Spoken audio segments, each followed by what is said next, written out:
Shri C R Radhakrishnan, ഇപ്പോൾ നോക്കൂ, ദേവസ്വം ബോർഡിൻ്റെ മുൻ പ്രസിഡൻറ്റ് എ പത്മകുമാറിൻ്റെ അറസ്റ്റിലെത്തി നിൽക്കുന്നു SITയുടെ അന്വേഷണം. ഇന്ന് രാവിലെ മുതലുള്ള വാർത്തകൾ, അതായത് പത്മകുമാർ SIT പത്മകുമാറിനെ ചോദ്യം ചെയ്ത സമയത്ത് അന്നത്തെ ദേവസ്വം മന്ത്രിക്ക് ഇതേക്കുറിച്ചൊക്കെ അറിയാം എന്ന രീതിയിൽ ഒരു മൊഴി പത്മകുമാറിൻ്റെ ഭാഗത്തു നിന്ന് ഉണ്ടായിട്ടുണ്ട് എന്നാണ് കേൾക്കുന്നത്. അതിൽ സ്ഥിരീകരണമൊന്നും ഉണ്ടായിട്ടില്ല കേട്ടോ. പക്ഷേ എല്ലാ മാധ്യമങ്ങളിലും അത് വരുന്നുണ്ട്. അതായത് കടകംപള്ളി സുരേന്ദ്രനിലേക്ക് അന്വേഷണത്തിൻ്റെ മുന എത്തുന്നു എന്ന രീതിയിൽ വാർത്തകൾ പുറത്തു വരുന്നുണ്ട്. നോക്കൂ, ഞാൻ നേരത്തെ ചൂണ്ടിക്കാണിച്ചതുപോലെ ഇപ്പോൾ ഈ സ്വർണത്തിൻ്റെ മൂല്യമല്ല ഇവിടെ അളക്കേണ്ടത്, മറിച്ച് ഈ ആൻറ്റീക് വസ്തുക്കളുടെ, പുരാതന വസ്തുക്കളുടെ, അതിന് ഇൻ്റർനാഷണൽ മാർക്കറ്റിൽ, വിപണിയിൽ വലിയ വിലയാണ്. മില്യൺസ് ആൻഡ് മില്യൺസാണ്. അപ്പോൾ സ്വാഭാവികമായും വലിയൊരു കൊള്ളയാണ് ആസൂത്രണം ചെയ്തത് എന്ന കാര്യത്തിൽ യാതൊരു സംശയവുമില്ല. ഉണ്ണികൃഷ്ണൻ പോറ്റി വിദേശത്ത് യാത്ര ചെയ്തിട്ടുണ്ട്. നേരത്തെ ശ്രീ മഹേഷ് പണിക്കർ ചൂണ്ടിക്കാണിച്ചതുപോലെ ഈജിപ്ത് അടക്കമുള്ള രാജ്യങ്ങളിൽ അദ്ദേഹം പോയിട്ടുണ്ട്. അപ്പോൾ സ്വാഭാവികമായും അങ്ങനെ ഒരു അന്താരാഷ്ട്ര റാക്കറ്റുമായിട്ടുള്ള കണക്ഷൻ ഉണ്ട്. അതുകൊണ്ട് തന്നെ കോടികൾ മറിഞ്ഞ ഒരു ഇടപാട്, ആ ഇടപാട് ഒരു ദേവസ്വം ബോർഡ് പ്രസിഡൻറ്റിൻ്റെ അല്ലെങ്കിൽ ദേവസ്വം കമ്മീഷണറുടെ അറിവോടെ മാത്രം നടന്നത് എന്ന് കരുതാൻ ആവുമോ? ദേവസ്വം ബോർഡിലെ ഒരു മുൻ ഉദ്യോഗസ്ഥൻ എന്ന നിലയിൽ എന്താണ് താങ്കളുടെ നിരീക്ഷണം? ദേവസ്വം ബോർഡ് നമ്മുടെ കേരളത്തിലെ ബോർഡുകളിൽ, ക്ഷേത്രഭരണ സ്ഥാപനങ്ങൾ, തിരുവിതാംകൂർ ദേവസ്വം ബോർഡ്, കൊച്ചി, മലബാർ, ഗുരുവായൂർ, കൂടൽമാണിക്യം, ഇങ്ങനെ 4-5 നിയമങ്ങളുടെ കീഴിൽ പ്രവർത്തിക്കുന്ന സ്ഥാപനങ്ങളുണ്ട്. അതിലേറ്റവും പ്രാധാന്യമർഹിക്കുന്ന, ഏറ്റവും സമ്പന്നമായ ഒരു ബോർഡാണ് തിരുവിതാംകൂർ ദേവസ്വം ബോർഡ്. അപ്പോൾ ഈ തിരുവിതാംകൂർ ദേവസ്വം ബോർഡിൽ അത് 1949 മുതൽ ഇപ്പോൾ 76 വർഷമായി ഒരു സ്വതന്ത്ര ഭരണ സംവിധാനമായിട്ട് പ്രവർത്തിച്ചു വരികയാണ്.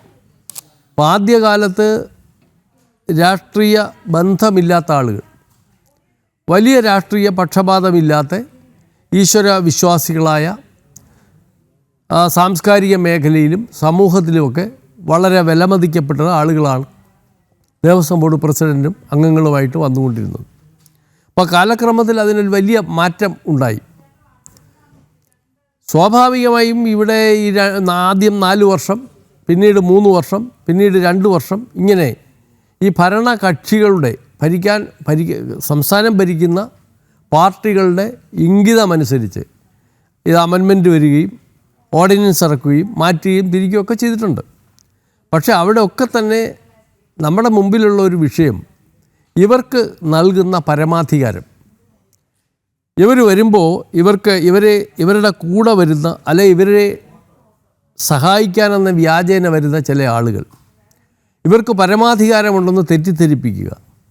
അപ്പോൾ ഇവിടെ വന്നു വില കൂടിയ കാറുകളും ഭവനങ്ങളും യാത്രപ്പടികളും സൗകര്യങ്ങളുമാകുമ്പോൾ ഞങ്ങൾക്ക് എന്തും ചെയ്യാനുള്ള പരമാധികാരമുണ്ടെന്നുള്ളൊരു ഭാവം. അത് കഴിഞ്ഞ ഇപ്പോൾ 26ാമത്തെ പ്രസിഡൻ്റാണ് ബഹുമാനപ്പെട്ട കെ ജയകുമാർ സാർ. അപ്പോൾ ഈ കഴിഞ്ഞ കാലങ്ങളിൽ വന്നിട്ടുള്ള ഒരുപാട് ആളുകളിൽ ഈ ദുഷിച്ച ഈ പരമാധികാര പ്രവണത നമ്മൾ കണ്ടിട്ടുണ്ട്. ഉദ്യോഗസ്ഥൻ എന്നുള്ള നിലയിൽ ഞാൻ കണ്ടിട്ടുണ്ട്. ഇതൊക്കെ പലപ്പോഴും നമ്മൾ അവരുടെ ശ്രദ്ധയിൽപ്പെടുത്തിയിട്ടുണ്ട്. പക്ഷെ അവരതൊന്നും സ്വീകരിച്ചിട്ടില്ല. ഇപ്പോൾ നാടൻ പ്രയോഗം പോലെ ഈ നിലാവുണ്ടെന്ന് വിചാരിച്ച് വെളുക്കുന്നത് വരെ മോഷ്ടിച്ചാൽ വീഴും. അപ്പം അങ്ങനെ നമ്മുടെ ചരിത്രത്തിലെ ആദ്യത്തെ സംഭവമാണ് ഒരു ക്യാബിനറ്റ് റാങ്കുള്ള തിരുവിതാംകൂർ ദേവസ്വം ബോർഡിലെ ഒരു പ്രസിഡൻറ്റിന് കയ്യാമം വെച്ച് കൊണ്ടുപോകുന്നത് കാണുക എന്ന് പറയുന്നത് വളരെ സങ്കടകരമായ അവസ്ഥയാണ്. അപ്പോൾ ഇതെങ്ങാനും നമ്മൾ നേരത്തെ പറഞ്ഞു കൊടുത്താൽ, നേരത്തെ ഉദ്യോഗസ്ഥന്മാർ ഇവരുടെ താല്പര്യത്തിന് വിരുദ്ധമായി പ്രവർത്തിച്ചാൽ ആ ഉദ്യോഗസ്ഥന്മാരെ ഉന്മൂലനാശം ചെയ്യുക, അതിനൊരുപാട് ഉദാഹരണങ്ങൾ ആ സ്ഥാപനത്തിലുണ്ട്.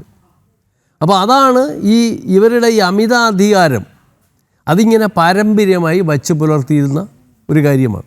അപ്പോൾ നമ്മുടെ എല്ലാ ക്ഷേത്രത്തിലും പൗരാണിക പ്രാധാന്യമുള്ള വസ്തുക്കളുണ്ട്. അത് ശ്രദ്ധിക്കപ്പെട്ടും ശ്രദ്ധിക്കപ്പെടാതെയുമുണ്ട്. അപ്പോൾ അതെല്ലാം സംരക്ഷിക്കേണ്ട ബാധ്യത ഈ തിരുവിതാംകൂർ ദേവസ്വം ബോർഡിനുള്ളതാണ്. മാത്രമല്ല മറ്റുള്ള ഈ ബോർഡിനെ സംബന്ധിച്ച് മൗലികമായ വ്യത്യാസം എന്ന് പറയുന്നത് ഇവിടെ നയപരമായ പൂർണ്ണമായും ഉത്തരവാദിത്വങ്ങളും ചുമതലയും ഈ ബോർഡ് പ്രസിഡൻറ്റിനും അംഗങ്ങൾക്കും മാത്രമാണ്, ഉദ്യോഗസ്ഥന്മാർക്കല്ല. അവരുടെ റിപ്പോർട്ട് എടുക്കുകയും തീരുമാനം ബോർഡ് എടുക്കുകയും അത് ഉദ്യോഗസ്ഥന്മാർ ഇംപ്ലിമെൻ്റ് ചെയ്യുകയുമാണ് ചെയ്യേണ്ടത്.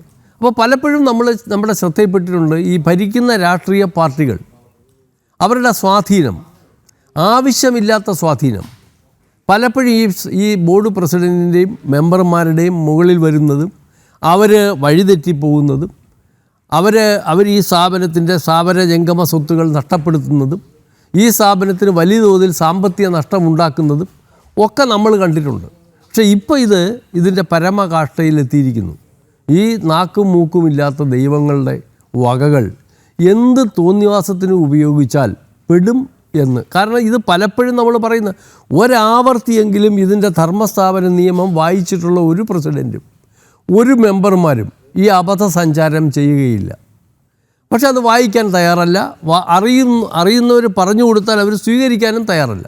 ഇവരുടെ കൂടെ കുറേ ആളുകൾ കൂടും. വരുമ്പോൾ ചില അവിടെ രാഷ്ട്രീയ പ്രേരിതമായി ആ സ്ഥാപനത്തിൽ തന്നെയുള്ള രാഷ്ട്രീയ സംഘടനകൾ സംഘം ചേരും. അവരെ ഹയർ ചെയ്യും, ഇവരെ വളഞ്ഞ് അവരെ സ്വീകരിച്ച് അവരെ കൊണ്ടു നടക്കും. ആ ഹാങ് ഓവറിൽ അവരങ്ങോട്ട് പ്രവർത്തിക്കും. ഇപ്പം ശബരിമലയെ സംബന്ധിച്ചിടത്തോളം ദേവപ്രശ്നം നടത്താവുന്ന ഏരിയകളൊക്കെ ചൂണ്ടിക്കാണിച്ചു കൊടുക്കുകയും കാരണങ്ങളില്ലാതെ ഒന്നും ചെയ്യാൻ പറ്റും, ഒരു ദേവപ്രശ്നവും ചെയ്യാൻ പറ്റത്തില്ല. അപ്പോൾ അവിടെ ഈ പഞ്ചലോക മണികൾ കാണാതെ പോയിട്ടുണ്ടെങ്കിൽ, അതുപോലെ തന്നെ കൊടിമരം, വാസ്തവത്തിൽ ആ കൊടിമരം അന്ന് മാറ്റേണ്ട ഒരു കാര്യവുമില്ല. അത് കോൺക്രീറ്റ് പോളിലുള്ള കൊടിമരം ഒരു സുപ്രഭാതത്തിൽ വലിച്ചിളക്കുന്നു. അത് ഇവരാരോ ഉപദേശിക്കുന്നു അത് ഇളക്കണം, അതിനെന്തോ കുഴപ്പമുള്ളത്, അത് വലിച്ചിളക്കുന്നു, അത് തോണ്ടി ഇളക്കുന്നു, അവിടെ തടി കൊണ്ടുവന്ന് സ്ഥാപിക്കുന്നു, വീണ്ടും പറകളിറക്കുന്നു, പഴയത് എടുത്തുകൊണ്ട് പോകുന്നു. ഇപ്പം ഇങ്ങനെയുള്ള അനാവശ്യമായ കാര്യങ്ങൾ ഇപ്പോൾ തന്നെ നമുക്കറിയാം. ഈ പുതിയ പ്രസിഡൻറ്റിൻ്റെ കാലത്ത് തന്നെ വഴി കിടന്ന് ഏതോ ഒരു ഗണപതി വിഗ്രഹം എടുത്ത് അവിടെ സ്ഥാപിക്കാൻ കൊണ്ടുവന്നു. ആ സ്പെഷ്യൽ കമ്മീഷൻ അത് തടഞ്ഞു. അത് കഴിഞ്ഞ് നൂറ്റാണ്ടുകളായി അവിടെയുള്ള ഭസ്മക്കുളം എന്ന് പറഞ്ഞാൽ അത് വളരെ പാരമ്പര്യമുള്ളതാണ്. ഈ കുളിക്കുന്ന ഭക്തൻ്റെ പുറത്ത് കുളിച്ച് കഴിയുമ്പോൾ ആ ഭസ്മത്തിൻ്റെ പ്രസിപ്പിറ്റേഷൻ ഉണ്ടാവും. അതാണ് അതിൻ്റെ ആ പ്രദേശത്തിൻ്റെ പ്രത്യേകത. ആ ഭസ്മക്കുളം ഒരു സുപ്രഭാതത്തിൽ ക്ഷേത്രത്തിൻ്റെ ഫ്രണ്ടിലേക്ക് സ്ഥാപിക്കാൻ തുടങ്ങുകയാണ്. കോടതി ഇടപെട്ടു. അപ്പോൾ ഇത് ആരോ ഉപദേശിക്കുന്നു, അത് അങ്ങനെ ചെയ്യണം.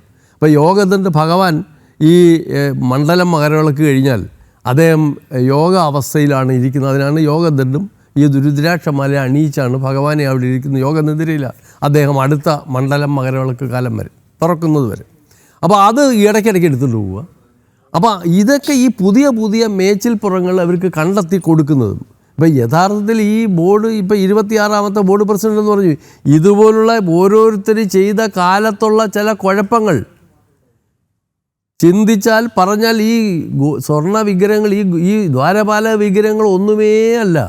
ഇതെല്ലാം നൂറ്റാണ്ടുകൾ കഴിഞ്ഞാലും ഇവരെ പിടിക്കാനുള്ള നിയമം, വളരെ ശക്തമായ നിയമം ഈ ഹിന്ദു ധർമ്മസ്ഥാപന നിയമത്തിലുണ്ട്. ആ നിയമത്തിൻ്റെ മുന്നിൽ നിന്ന് ഇവർക്ക് രക്ഷപ്പെടാൻ പറ്റുന്നില്ല. പിന്നെ ഇവർ പറയുന്നത് ഈ ആരോപിതരാണ് അല്ല. കാരണം അവിടെ തിരുവിതാംകൂർ ദേവസ്വം ബോർഡിലെ ഒരു police superintendent, service police superintendent, 3 sub ഇൻസ്പെക്ടർമാർ, ഇവരുൾപ്പെട്ട ഒരു സിവിൽ ബോഡി ഉണ്ട് അവിടെ. അവർ ഇൻറ്റേർണൽ ഒരു ഹോം എൻക്വയറി അവിടെ നടന്നിട്ടുണ്ട്.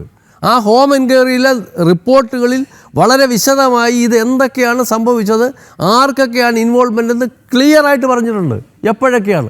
അതിൻ്റെ അടിസ്ഥാനത്തിലാണ് ഈ രണ്ടാമത്തെ. അപ്പോൾ ഒരു പ്രാഥമിക റിപ്പോർട്ട് അവിടെ ഇരിക്കുകയാണ്.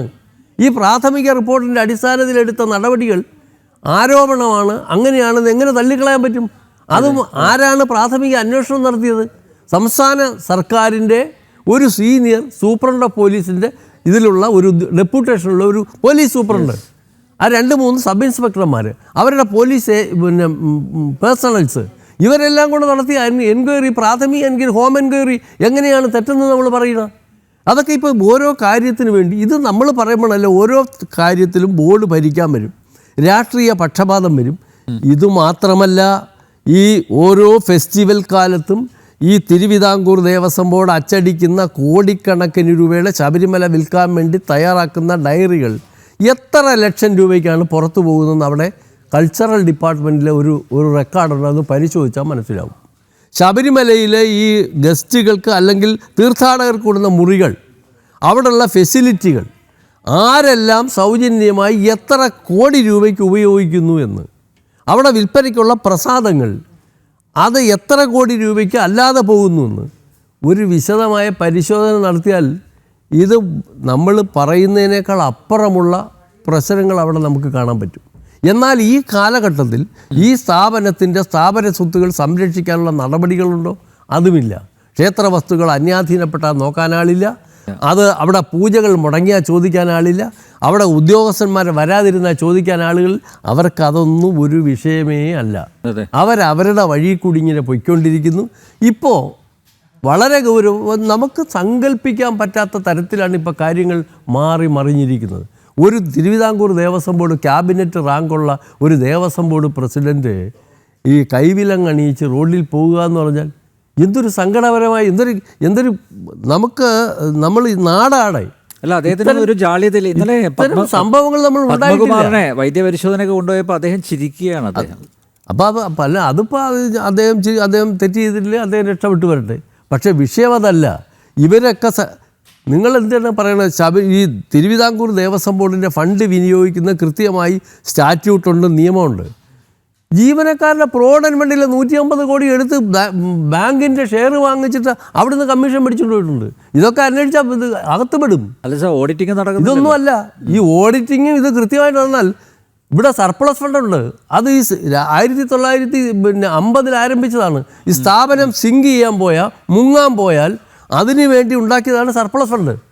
35 കോടി രൂപയാണ് എടുത്തുകൊണ്ട് പോയി കോൺട്രാക്ടർമാർക്ക് കൊടുത്ത് കാശ് മേടിച്ചിട്ട് അതിൻ്റെ കമ്മീഷൻ പറ്റിക്കൊണ്ട് പോയത്. ആര് ചോദിച്ച ഉദ്യോഗസ്ഥനെ സ്ഥലം മാറ്റും.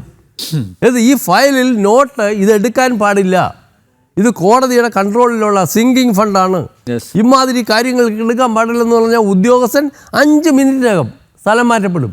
നമുക്കറിയാമല്ലോ, പമ്പയിൽ ഇപ്പോൾ ഈ സംഗമം നടത്തി, അവിടെ ഒരു എഞ്ചിനീയറുണ്ട്. അയാൾ വളരെ സത്യസന്ധനായ ഒരു എഞ്ചിനീയറാണ്. അയാളുടെ അടുത്ത് ബില്ല് കൊണ്ടുപോയപ്പോൾ അയാൾ പറഞ്ഞു ഇതൊരു 50 ലക്ഷം രൂപ കൂടി ചിലവാകുമോ, 5 കോടിയുടെ ബില്ലുമായിട്ട് അയാൾ ചെന്ന്. അയാൾ പറഞ്ഞു ഞാനിത് പെടത്തില്ല. അയാളെ മാവേലിക്കരയ്ക്ക് സ്ഥലം മാറ്റുക മാത്രമല്ല, ആ സ്ഥലം മാറ്റത്തിൻ്റെ അടിയിൽ എഴുതി വെച്ചു ഇയാൾ ജോലി ചെയ്യാൻ അയോഗ്യനാണെന്നോട് എഴുതി വെച്ചു. 10-25 വർഷക്കാലം വളരെ സുത്യർഹമായി ജോലി ചെയ്ത ഒരു ഉദ്യോഗസ്ഥൻ്റെ പേരിൽ എഴുതി വെച്ച അയാൾ കോടതി പോകാൻ, ഇത് നീക്കം ചെയ്യാൻ കോടതി സമീപിച്ചുകൊണ്ടിരിക്കുക. അപ്പോൾ ഇതാണ് അവിടെ നടക്കുന്നത്. ഏതെങ്കിലും ഉദ്യോഗസ്ഥൻ പിന്നെ പറയുമോ? ഒരൊറ്റ ഉദ്യോഗസ്ഥൻ ഇവർക്ക് ഇപ്പോൾ ബോർഡ് സെക്രട്ടറിമാർ അവരൊക്കെ നിസ്സഹായരാണ്. അവരെ സ്ഥലം മാറ്റുക, അവരെ അസഭ്യം പറയുക, ഞങ്ങൾക്ക് അധികാരമുണ്ടെന്ന് പറയുക, എന്നിട്ട് അവിടെ ഇവർക്ക് വേണ്ടപ്പെട്ടവർ കാണിക്കുന്ന സർവ്വ തരവഴിത്തരങ്ങളും. പമ്പയിൽ ഒരു പെട്രോൾ പങ്ക് 10-30 കൊല്ലമായിട്ട് അവിടെയുണ്ട്. 10 കോടി രൂപയുടെ ലയബിലിറ്റിയാണ് ആ പമ്പയിൽ ആഡിറ്റ് നടത്തിയപ്പോൾ കണ്ടുപിടിച്ചത്. ഒരു 10 പൈസ ഈടാക്കാൻ നടപടി എടുത്തിട്ടില്ല. നിലയ്ക്കൽ പമ്പ് എസ്റ്റേറ്റ് ഡിവിഷൻ്റെ 2.5 കോടി രൂപയുടെ ലയബിലിറ്റി. ഇതുപോലെ ഇപ്പോൾ പ്രസൻറ്റ് ഒരു മെമ്പറുടെ പി ആയിട്ടിരിക്കുന്ന ഒരു ഉദ്യോഗസ്ഥ തിരുവിതാംകൂർ ദേവസ്വം ബോർഡിൻ്റെ ഒരു അമ്പലത്തിൽ ഇരുന്ന് 11,70,000 രൂപ താൽക്കാലിക അപകടം നടത്തിയ ആളാണ്. അത് പിടിക്കപ്പെട്ട് ആഡിറ്റിനോട്ട് കോടതിയുടെ പരിഗണനയിലേക്ക് 70,000 രൂപ അടച്ച് ആ സൗകര്യത്തിന് അവരവിടെ ഇരിക്കുക. വേറെ ഏതെങ്കിലും ഒരു സ്ഥാപനത്തിൽ ഈ സാമ്പത്തിക ആഭരണം നടത്തിയ ഉദ്യോഗസ്ഥയ്ക്ക് സംരക്ഷണം കിട്ടുമോ? അതുപോലെയാണ് അവിടെ നടക്കുന്നത്. അവിടെ ഈ കള്ള സർട്ടിഫിക്കറ്റുകാരനെ സംരക്ഷിക്കുക. 10-18 2.5 കോടി രൂപയുടെ കള്ള ബില്ല് എഴുതിയ എഞ്ചിനീയറെ പാർട്ടി അനുഭവം വേണ്ടേ അല്ലേ? അയാളെ തിരിച്ച് കയറ്റുക, ഏറ്റവും ചുരുങ്ങിയ പക്ഷേ പാർട്ടി അനുഭവം വേണ്ടേ, കുറ്റവിമുക്തരാക്കുക. ഇങ്ങനെയുള്ള നടപടികളാണ് അവിടെ നടക്കുന്നത് മുഴുവൻ. മരാമത്ത് വർക്കുകൾ പാർട്ടി ആഭിമുഖ്യ അനുഭവമുള്ളവർക്കല്ലേ ഈ പരിരക്ഷ. ഇനി വരാൻ പോകുന്ന ആപത്ത് ഇതൊന്നുമല്ല. ഈ അയ്യപ്പ സംഗമമൊന്നും 5 കോടിയൊന്നും അല്ല. അവിടെ പമ്പയിലും ശബരിമലയിലുമുള്ള നിരവധി മുറികൾ ഇടിച്ച് നിരത്തിയിട്ട് ഒരു എസ്റ്റിമേറ്റ് ഇല്ലാതെ, പ്ലാൻ ഇല്ലാതെ, കോർട്ട് ഓർഡർ ഇല്ലാതെ, AS ഇല്ലാതെ, അഡ്മിനിസ്ട്രേറ്റീവ് സാങ്ഷൻ ഇല്ലാതെ, എക്സിക്യൂഷൻ സാങ്ഷൻ ഇല്ലാതെ എല്ലാ തോന്നിവാസങ്ങളും ചെയ്തു വെച്ചിട്ടുണ്ട്. അത് നാളെ പിടിക്കപ്പെട്ടാൽ പലരും വേറെ ജയിലിൽ പോകും. ഇതൊക്കെ തന്നെ ഇതിന് നിരന്തരമായി ഒരു നൈരന്തര്യ സംഭവം പോലെ നടന്നുകൊണ്ടിരിക്കുകയാണ്. ഇനി വരുന്നവർ ഇത് തന്നെ ചെയ്യും. കാരണം അവരെ മുൻഗാമികളെ പഠിപ്പിച്ച അതാണ്.